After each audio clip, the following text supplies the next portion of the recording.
un monde. RTGA, mieux qu'une chaîne, un monde.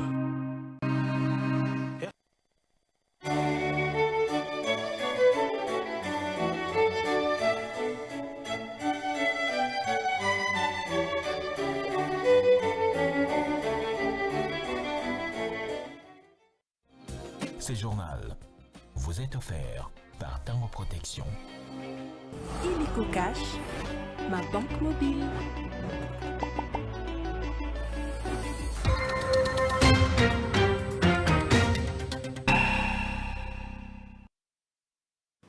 Mesdames et messieurs, bienvenue dans cette édition d'information sur la RTGA. A tout de suite à les titres. Les rues de Kinshasa assiégées ce 1er mars 2025 par les éléments de la garde républicaine. Les bataillons de cette unité ont démontré leur puissance au cours de la marche d'endurance qu'ils ont effectuée ce samedi dans la capitale congolaise.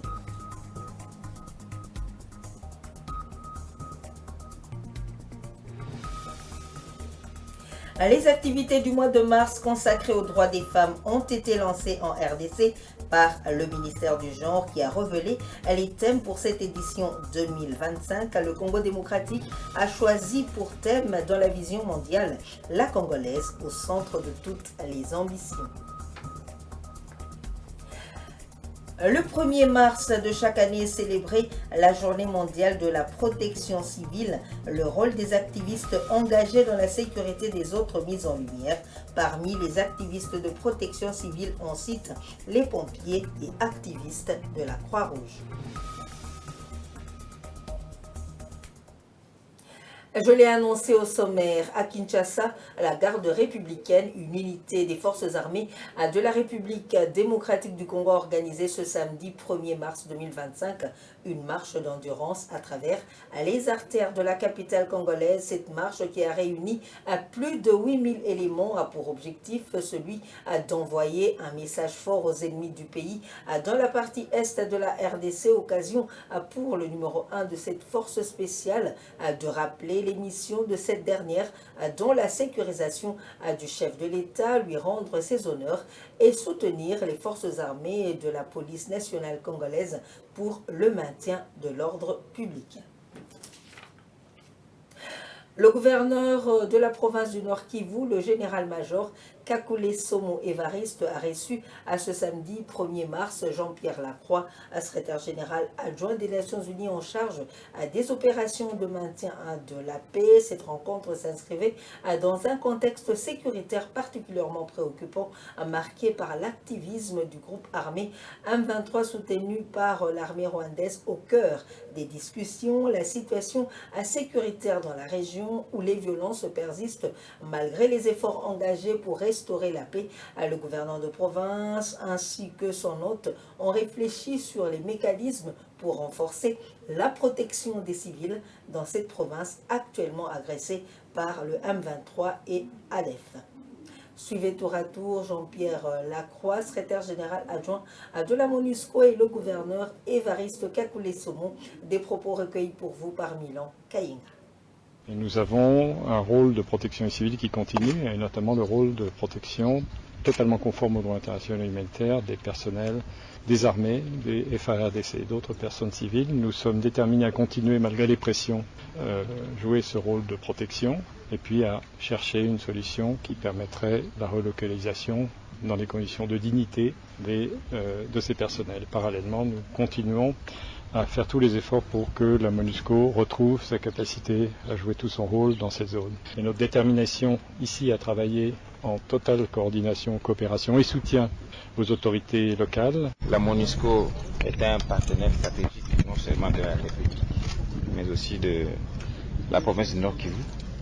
Et vous avez entendu que maintenant le quartier général de la force des Nations Unies en RDC sera basé temporairement à Béni, ce qui est un atout majeur dans le sens de la collaboration que nous avons toujours eu, que nous allons avoir avec non seulement les forces mais les autres composants des Nations Unies ici sur place, en termes de sécurisation de la population et d'appuis divers dans le domaine humanitaire et social notamment. En province de l'Ituri, des mesures sécuritaires sont prises par le gouvernement militaire pour faire face aux attaques des groupes armés locaux et étrangers.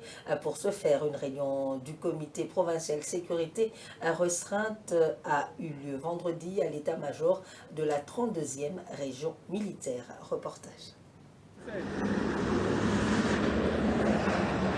Lors de son arrivée ce vendredi 28 février courant au quartier général de la 32e région militaire, le lieutenant-général Luboyankan Chamadjoni a eu droit aux honneurs militaires.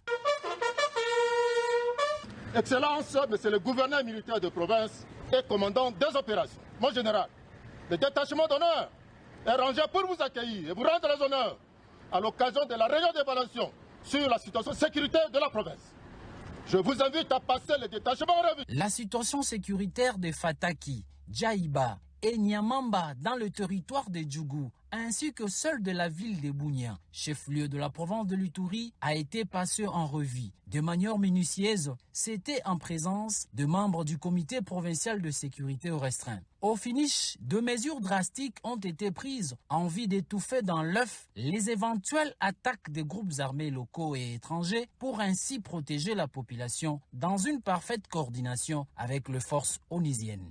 Sur la même lancée, après cette réunion de commandement, le gouverneur militaire de l'Ituri a remis, au nom du commandant suprême des forces armées et de la police nationale congolaise, Félix Tshisekedi Tshilombo, un lot important de dupes Pimpa 9 à son cabinet, à l'état-major 32e région militaire et au secteur opérationnel Ituri. Donc, je vous les remets et vous allez les entretenir et tenir en bon père de famille. Je vous remets ces 5 jeeps en général et je vous demande vraiment de bien les conserver et de bien les entretenir et de les tenir en bon père de famille. L'objectif de cette dotation est de redynamiser la capacité opérationnelle et assurer la mobilité des unités engagées sur les théâtres des opérations en vue de restaurer la paix sur toute l'étendue de la province de l'Ituri. La Fédération des entreprises du Congo condamne la propagation à des rumeurs qui ont élu domicile en ville de Bunia au sortir d'une audience avec le gouvernement militaire de l'Ituri. Le président de la FEC indique que ces rumeurs ralentissent les activités économiques.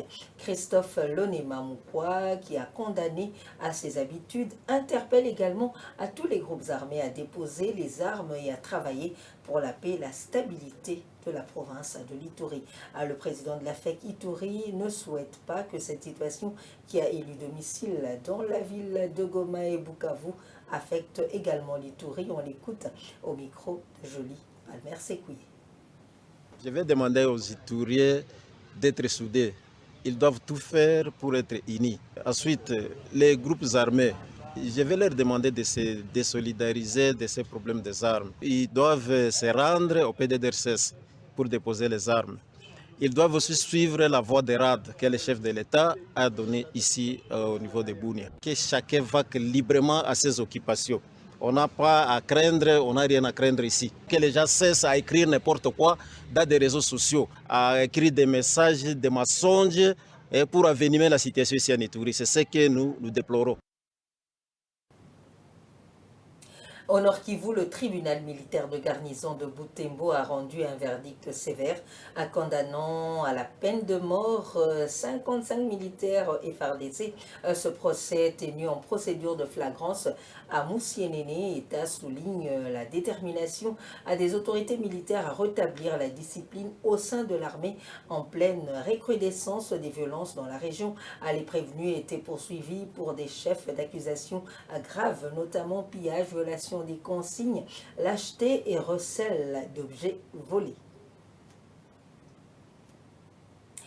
Les fidèles et croyants des différentes confessions religieuses de la République démocratique du Congo étaient à l'esplanade du Palais du Peuple ce samedi, 1er mars, pour un culte œcuménique qui avait pour objectif celui d'implorer la grâce de Dieu sur la RDC et dire non à l'agression rwandaise qui vise la partie est du pays. Plusieurs personnalités politico-administratives ont pris part à cet événement, dont la première ministre Judith Suminwa Tuluka et quelques membres de son gouvernement.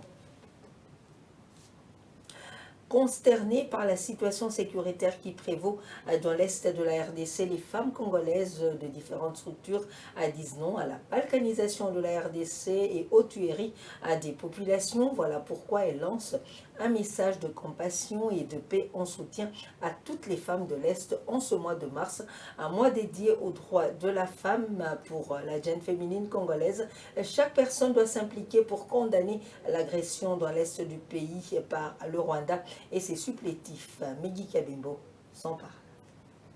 Au regard de la situation qui sévit dans la partie est de la République démocratique du Congo, les femmes congolaises de différentes structures mobilisées à Kinshasa pour la cause des femmes vivant dans l'est du pays en ce mois de mars, mois dédié aux droits de la femme. Elles disent non à toutes les formes de violence qui subissent leurs consoeurs qui vivent sous le joug de l'agresseur. Que ce sera très important que le Congolais profite de cette opportunité pour parler de la situation de la femme congolaise, particulièrement celles de l'Est qui sont en train de subir les affres de la guerre nous imposée par le Rwanda. La femme, c'est elle qui supporte la famille, c'est elle qui transporte l'enfant dans le ventre, c'est elle qui fait tout. Mais pendant la guerre, nous voyons que c'est toujours cette femme-là qui est toujours utilisée comme arme de guerre.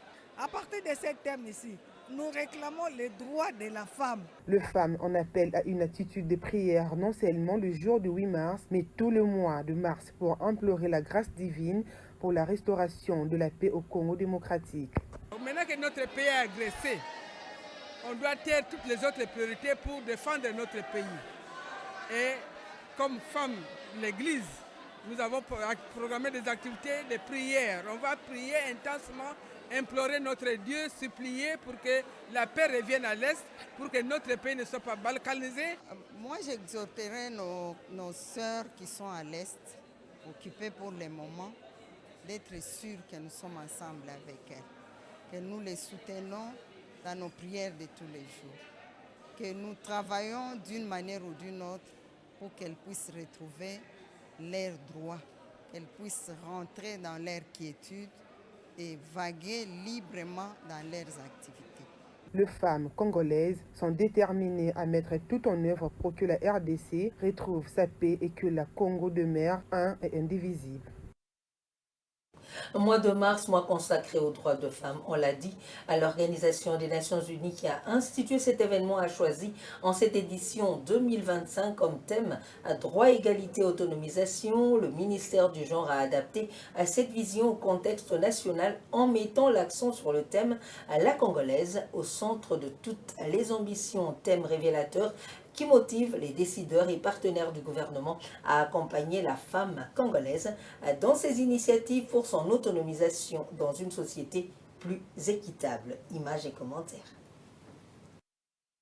Pour cette édition 2025, le mois de mars sera arrosé sur le plan international sous le thème « Pour toutes les femmes et filles, droits et autonomisation ». Le ministère du Genre, Famille et Enfants profite de cette occasion pour dérouler l'agenda du mois de mars, mois dédié aux droits de femmes, en vue d'appeler à des sociétés véritablement équitables et productives, ainsi qu'à une augmentation des ressources allouées aux femmes dans tous les domaines de la vie nationale. Cette année, la 69e session sur la condition de la femme aura lieu à New York, aux États-Unis d'Amérique, permettra aux femmes congolaises de mettre en lumière la situation tragique que vit le pays agressé par le Rwanda qui soutient les rebelles de l'AFC M23. Au-delà des travaux qui vont se réaliser, les femmes ont levé l'option que sera très important de motiver les femmes à l'autonomisation afin qu'elles apportent leur contribution pour le développement de la République démocratique du Congo. Les activités du mois de mars s'inscrivent également dans l'objectif de l'évaluation de Beijing plus 30 en cohérence avec cette vision. Le thème national a été défini par le ministère du Genre comme suit: la femme congolaise au centre de toutes les ambitions. Ce thème exprime la volonté commune de placer le devoir des femmes et des filles au cœur de toutes les politiques, programmes et projets nationaux.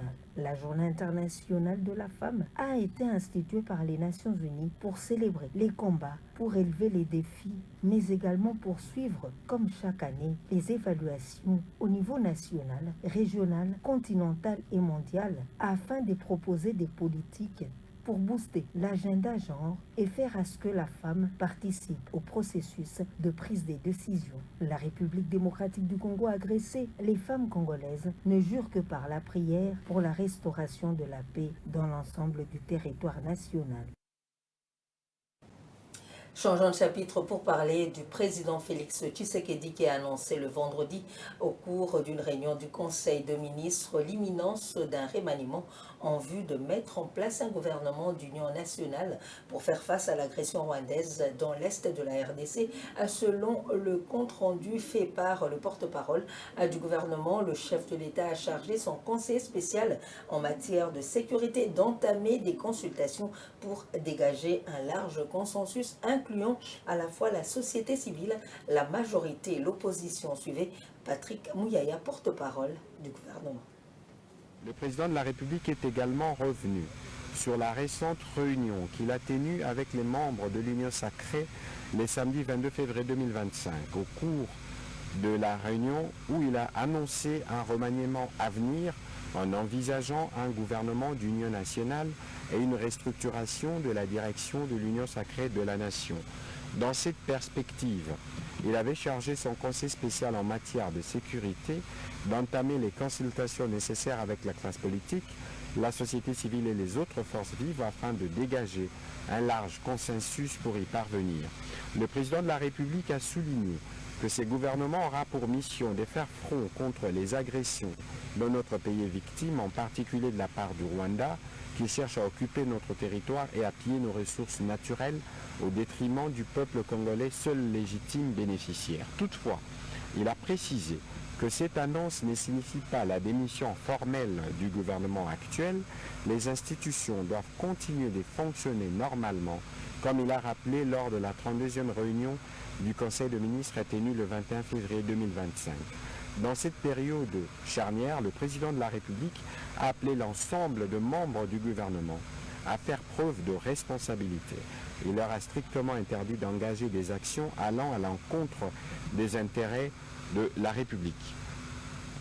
Le président de la République a donc engagé la première ministre ainsi que son directeur de cabinet à prendre des dispositions qui s'imposent pour que chaque membre du gouvernement continue à exercer ses fonctions avec rigueur et responsabilité dans la stricte observance de lois et règlements pour assurer la bonne marche de service public et garantir les intérêts de la République. Des actes auxquels le président de la République a fait mention concernent notamment les actes de cession, de transfert ou d'aliénation d'actifs de l'État, la signature précipitée d'arrêtés en cascade, l'engagement, la liquidation et les paiements inopinés des dépenses publiques, les recrutements, la nomination, la promotion désordonnée de personnel dans les entreprises du portefeuille de l'État, les établissements publics et autres structures étatiques. Nous en venons à la célébration ce 1er mars de la Journée mondiale de protection civile. Il s'agit de reconnaître l'engagement de ceux qui œuvrent pour la sécurité de tous. Parmi ces acteurs de protection civile, on peut citer les activistes de la Croix-Rouge, les pompiers et scouts. La volonté de ces groupes de personnes d'apporter leur attention aux autres mérite d'être reconnus et honorés à travers le monde pour encourager les jeunes générations à emboîter les pas. Suivez. Le 1er mars de chaque année, l'humanité célèbre la Journée mondiale de la protection civile qui met à l'honneur celles et ceux qui œuvrent quotidiennement pour la sécurité de tous. Cet événement vise à mieux faire connaître leur mission, à saluer l'engagement des bénévoles mobilisés et à encourager de nouvelles vocations. Les services de protection civile interviennent en première ligne face aux catastrophes naturelles, aux accidents majeurs ou aux crises sanitaires. Leur mission ne se limite pas aux interventions d'urgence, il participe également à la prévention des risques, à la formation du public et au renforcement de la résilience des territoires. Derrière chaque opération de secours se trouvent des hommes et des femmes professionnels et bénévoles mobilisés pour la sécurité et le secours de chacun. Pompiers, secouristes, agents de la sécurité civile, associations agréées. Tous jouent un rôle essentiel.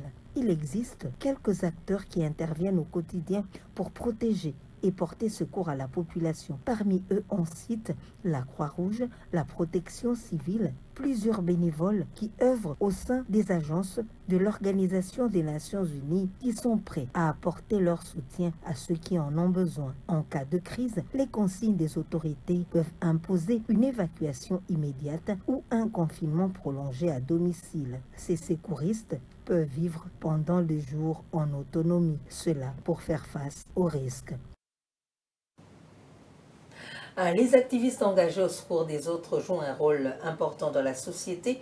Malheureusement, dans certains pays comme la République démocratique du Congo, cette célébration n'est pas connue par les Congolais qui du reste constatent en cas de catastrophe les interventions sur les terrains des activistes, notamment de la Croix-Rouge, des bénévoles des Nations Unies, faisant d'une réalité la protection civile. Suivez leur réaction.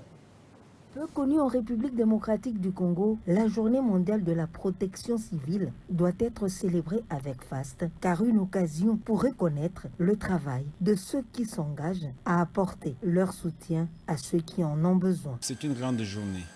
Protéger les civils, c'est une grande journée, mais malheureusement dans notre pays, c'est quelque chose qui se fait d'une façon hasardeuse. Et parfois, les civils sont abandonnés à leur triste sort. Parfois, vous trouvez même ceux-là qui sont censés protéger ne protègent pas. Ils sont les premiers à détruire, à piller même les biens d'autrui. Donc, c'est une grande journée. Quelques Quinois donnent leur point de vue sur la question. Bon, c'est une surprise pour moi pour savoir qu'il y a la journée de la protection civile. Ça, je ne connais pas. C'est pour la première fois que j'entends ces termes-là. Bon, normalement, la protection existe des noms parce que ça n'a pas l'ampleur, ça n'a pas l'attente de la population. Parce que vraiment, il y a des failles presque partout là. On doit protéger la population. Oui, ça existe au niveau international, presque dans tous les pays du monde. Là où il y a des autorités responsables qui protègent les civils, eh bien, si les pays, pour le cas de la République démocratique du Congo, de prendre d'abord leurs responsabilités à main, de comprendre les enjeux, de comprendre que dès que vous gérez un pays, vous gérez les âmes des gens. Même si il n'y a aucune manifestation officielle au Congo démocratique, les habitants de la capitale congolaise trouvent indispensable cette journée qui mérite d'être célébrée pour honorer toutes ces personnes bénévoles mobilisées pour la sécurité et le secours des autres. Une autre découverte, c'est la journée mondiale du compliment qui tire ses origines des Pays-Bas et qui est célébrée le 1er mars. Son objectif est de faire à ce que l'autre se sente important. Les initiateurs de cet événement estiment que ça vaut à 100 pesants d'or car l'être humain, par les compliments, a besoin de reconnaissance et d'être mis en valeur pour se sentir bien. La journée peu connue par les Quinois mérite tout de même, selon eux, d'être vulgarisée dans un contexte multiculturel où les éloges ne peuvent pas être perçus de la même manière d'une personne à une autre et d'une région à l'autre. Images et commentaires. La journée du compliment est un rendez-vous à donner et à recevoir. Ce n'est pas toujours simple, en particulier dans un contexte multiculturel où les éloges peuvent ne pas être perçus aussi positivement d'une région à l'autre. Bon, moi aussi, ça m'arrive aussi de complimenter les gens, donc c'est normal que les gens se me complimentent. En fait, d'autres, ça me fait du bien, d'autres, ça m'énerve. Des fois, je trouve ça un dérangement, des fois, ça passe. Il existe plusieurs types de compliments. Ah non, c'est la première fois que j'apprends en tout cas l'existence d'une telle journée. Oui, ça arrive de personnes inconnues peuvent bien le faire. C'est vrai qu'il y a certaines personnes qui peuvent être sceptiques dans le sens où je peux peut-être mal prendre ça, je peux peut-être juger ça au 2e degré. Mais ça arrive. Le compliment est utilisé comme nom pour signifier une expression d'éloge, d'admiration ou de respect. Dans un contexte, il est souvent utilisé avec le verbe payer. Exemple, compliment. Comme nom, si vous l'aimez, vous voudriez lui faire un compliment. On va dire que ça fait du bien. Ça fait du bien une personne inconnue qui vous dit, ben voilà, vous êtes bien habillé, vous êtes beau, ainsi de suite, ça fait du bien. Vous savez, nous sommes dans un monde où tout le monde pense à sa manière et tout. Je prends exemple, vous êtes une belle dame, et si moi je me permets peut-être de vous complimenter, qui sait ce que vous allez penser. Donc pour ne pas aller jusqu'à ce niveau-là, je préfère prendre mes réserves. Donc voilà. Donc je complimente de personnes que je connais. Ceux que je ne connais pas, je peux complimenter au fond de moi. Je dis, c'est une belle personne, c'est une belle dame, mais après, on s'arrête là. La journée mondiale du compliment est célébrée le 1er mars et créée aux Pays-Bas en 2003. Il s'agit de la journée la plus positive de l'année, une occasion d'être aimable avec sa famille, ses amis ou même ses collègues, mais surtout de faire preuve de bienveillance envers tous. Et voici les grands titres qui ont marqué cette édition d'information. Les rues de Kinshasa assiégées ce 1er mars 2025 par les éléments de la garde républicaine. Les bataillons de cette unité ont démontré leur puissance au cours de la marche d'endurance qu'ils ont effectuée ce samedi dans la capitale congolaise.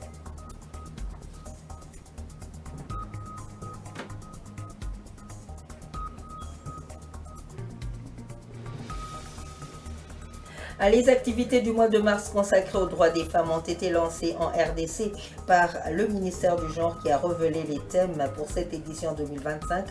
Le Congo démocratique a choisi pour thème dans la vision mondiale la Congolaise au centre de toutes les ambitions. Vous l'avez suivi, le 1er mars de chaque année est célébrée la journée mondiale de protection civile. Le rôle des activistes engagés dans la sécurité des autres mis en lumière. Parmi les activistes de protection civile, on cite les pompiers et activistes de la Croix-Rouge.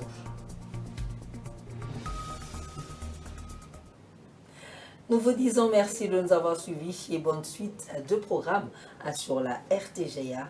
Au revoir.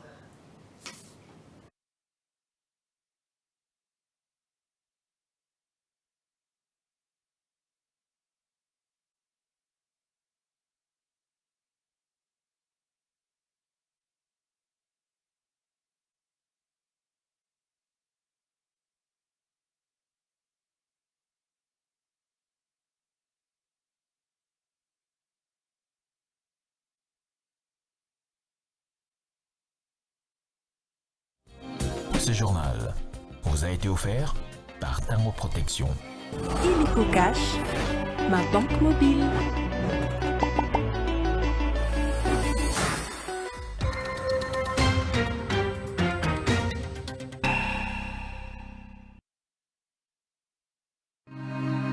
RTGA, mieux qu'une chaîne, un monde.